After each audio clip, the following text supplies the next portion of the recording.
कैसे देखते हैं आज जो अनाउंसमेंट हुआ है कि अबरार अहमद को इन्होंने पाकिस्तान शाहीन्स की तरफ भेज दिया है और कामरान गुलाम उसके कप्तान होंगे, तो इसका मतलब ये हुआ कि अबरार जो पहले आयरलैंड, इंग्लैंड और अमेरिका की सैर करके आए थे, वेस्ट इंडीज की सैर करके आए थे, अब रावलपिंडी के इस्लामाबाद क्लब की सैर करने चले जाएंगे और टेस्ट नहीं खेलेंगे। कैसे देखते हैं इस फैसले को?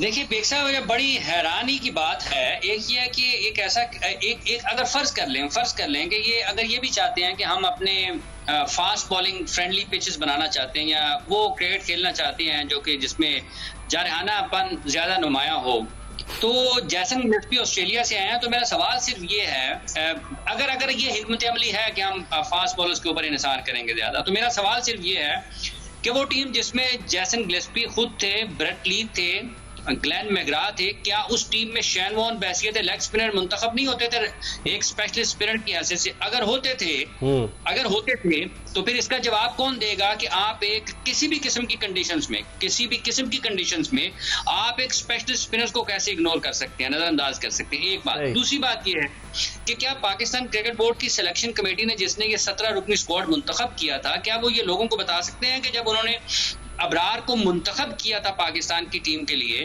टेस्ट स्क्वाड के लिए, क्या वो उस वक्त इस हिकमत अमली से नावाकिफ थे?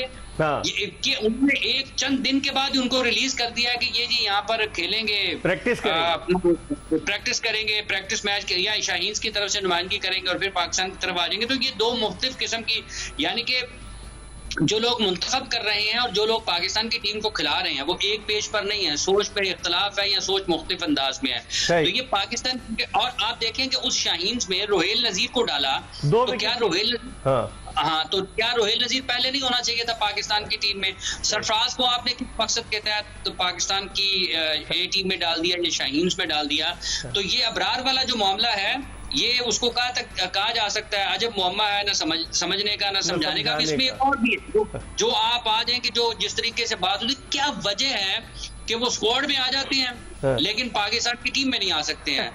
क्या वजह है कि उनको टीम स्क्वाड में रखना जरूरी है लेकिन आप उनको 11 में नहीं खिलाना चाहते हैं? तो ये बहुत सारी ऐसी चीजें हैं जो कि इतनी साफ नजर नहीं आती। सही, आप हमारे साथ रहेगा मुनीर।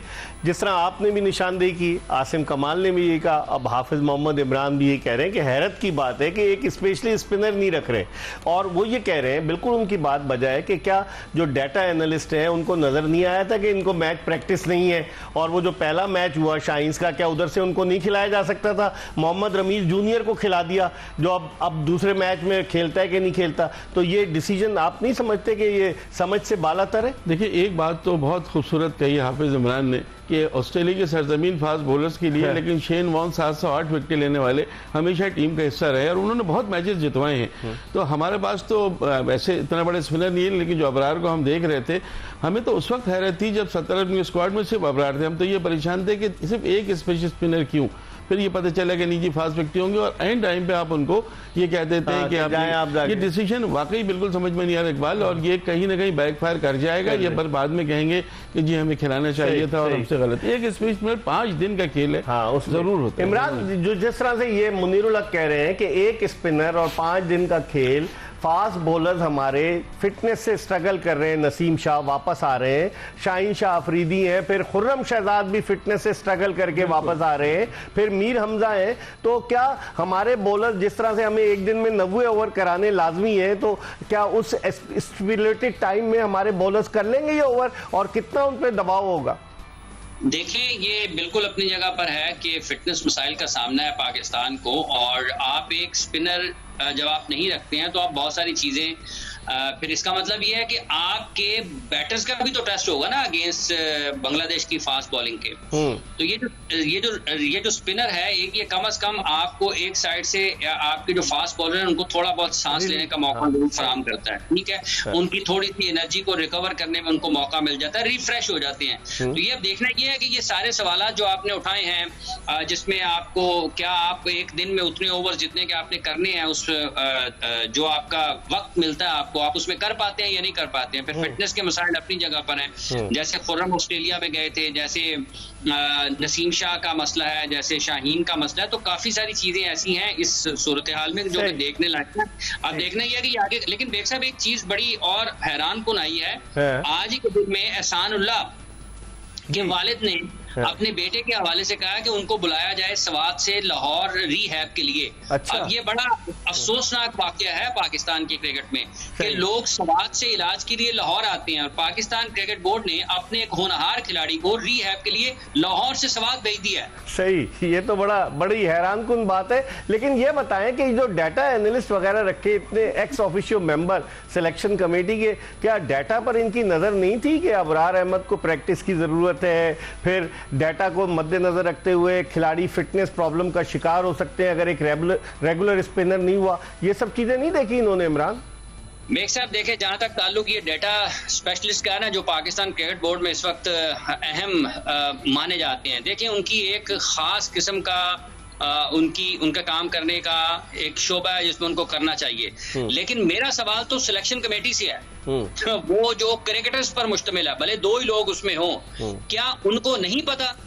डेटा तो उस वक्त बनेगा जब आपका डेटा, आप 35 साल से बोल रहे हैं, तो आप बोलेंगे तो डाटा बनेगा ना, कि आपने 75 लाख लफ्ज अब तक बोले हैं, लेकिन आप बोलेंगे नहीं तो डाटा कैसे बनेगा? तो डाटा वाला आपके पीछे है, डाटा क्रिकेटर के पीछे खड़ा है, वो क्रिकेटर से आगे नहीं है। तो ये जो क्रिकेटर आगे खड़े हुए हैं, ये इनकी जिम्मेदारी है कि उसको कहें भाईजान ये पीछे खड़े रहना आपका काम है, आप मेरी वाली जगह पर आगे अपनी जो है ना वो महारत दिखाने की कोशिश ना करें, जो मेरा काम करने का वो मुझे करने दें। अगर क्रिकेटर ये फैसला नहीं कर पा रहे हैं तो वो डाटा वालों ने क्या करना है? उन्होंने तो फिर आपको आदादो शुमार के गोरख धंधे में उलझाना है। तो ये तो गोरख धंधा बन गया है पाकिस्तान के क्रिकेट में, ये जो आदादो शुमार वाला मामला है। इसलिए जो क्रिकेटर्स हैं उनको स्टैंड अप होना चाहिए, खड़े होना चाहिए, और जो क्रिकेट के लिए बेहतर फैसले उनको करना चाहिए, और किसी भी जगह पर जिसका जो काम है उससे वो लिया जाना चाहिए। ठीक है, अगर आप नहीं लेंगे तो आपके लिए मसाइल होंगे आने वाले दिनों में। ठीक है, इससे पहले मुनीरुल हक से सवाल करूं, आपसे पूछूंगा कि डायरेक्टर इंटरनेशनल क्रिकेट क्या कर रहे हैं? जब उन्होंने तरतीब दिया था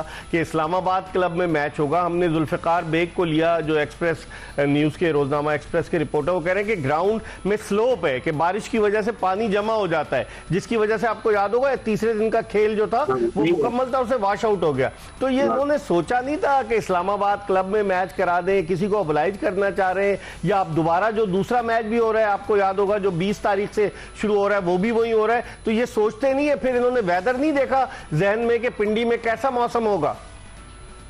बेग साहब, इन्होंने तो डार्विन भेजते हुए ये नहीं सोचा जब पाकिस्तान की शाहीन्स को कि क्या वहां पर बांग्लादेश ए आ रहा है या उनकी डेवलपमेंट स्क्वाड आ रहा है। हाँ। तो ये पाकिस्तान की मेलबर्न स्टार से मैच हारी पाकिस्तान की शाहीन्स वहां पे। हाँ। और पाकिस्तान के उस डार्विन में जो खेलते हुए पाकिस्तान की शाहीन्स में 5-6 मेरा ख्याल है पाकिस्तान के इंटरनेशनल क्रिकेटर थे, और मेलबर्न स्टार्स की तरफ से कोई भी नहीं था। तो ये लोग तो ये इस चीज का तयन नहीं कर सके जो इस्लामाबाद क्लब की ग्राउंड का, जो क्लब का ग्राउंड है, क्रिकेट ग्राउंड, उसके बारे में अगर ये नहीं जान सके कि यहाँ पर अगर बारिश होती है तो मैच होगा या नहीं होगा, तो उनसे किस चीज की तवक्को कर सकते हैं? ठीक है मुनीर, आखिरी कमेंट्स आप दीजिए चलते चलते।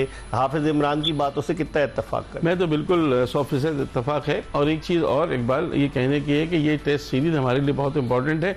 अगर किसी वजह से, वेदर की वजह से ये पहला टेस्ट मैच वॉश आउट हो जाता है, नुकसान तो ये पाकिस्तान के लिए बहुत नुकसान होगा, क्योंकि हम 5वें नंबर पर है। यहाँ से पाकिस्तान को जो 60 टेस्ट मैचेस होम ग्राउंड में है ना, उसमें तो जान लड़ा देनी चाहिए अगर आप पहुंचना चाहते हैं। लेकिन अगर पहले से आपका ये होगा, माइंड कीजिए अपने मेन स्पिनर्स को स्क्वाड से हटा देते हैं और उन फास्ट बॉलर के साथ जाते हैं जिनको फिटनेस का इशू भी आ सकता है, तो अब देखते हैं ये चीजें तो जरा चले।